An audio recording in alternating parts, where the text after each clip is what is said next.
मास पे रहना होगा और वहां वो वातावरण नहीं होगा।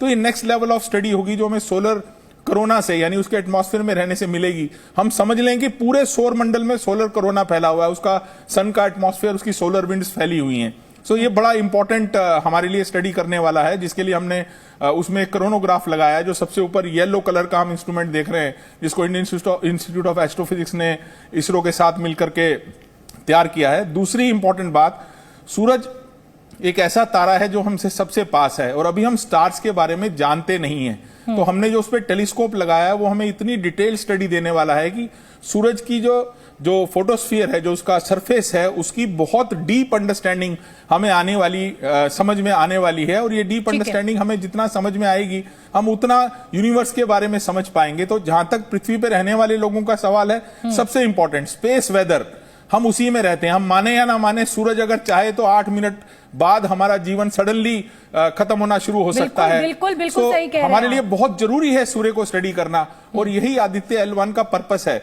मैं यहां यह भी बता दूं, हालांकि यहां सारे के सारे इंस्ट्रूमेंट इंडिजीनियसली इंडिया में डेवलप हुए हैं, लेकिन इंटरनेशनली इस मिशन की बहुत इंपॉर्टेंस है, क्योंकि आपस में स्पेस एजेंसीज एक दूसरे के साथ मिलके ये प्लान करती हैं कौन सा मिशन किया जाए।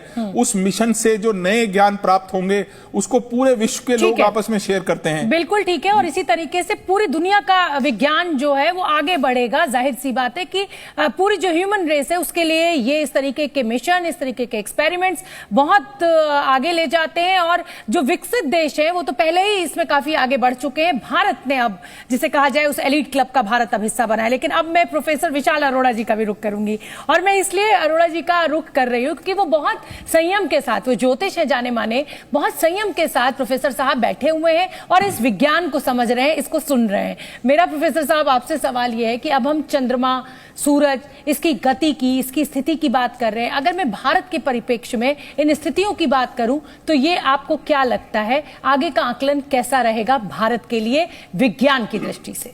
देखो, पहले तो हमें समझना होगा भारत की इस समय दशा क्या चल रही है। ठीक है। जो भारत की स्वतंत्रता की कुंडली बनती है उसके हिसाब से इस समय चंद्रमा की दशा चल रही है। जो हो रहा है अभी, ये सडनली नहीं हो रहा है, इसके पीछे पूरे 10 साल का इतिहास है।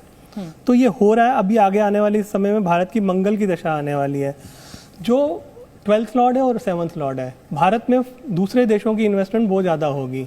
भारत इस समय बहुत बड़ी पावर बनने के लिए जा रहा है। मंगल में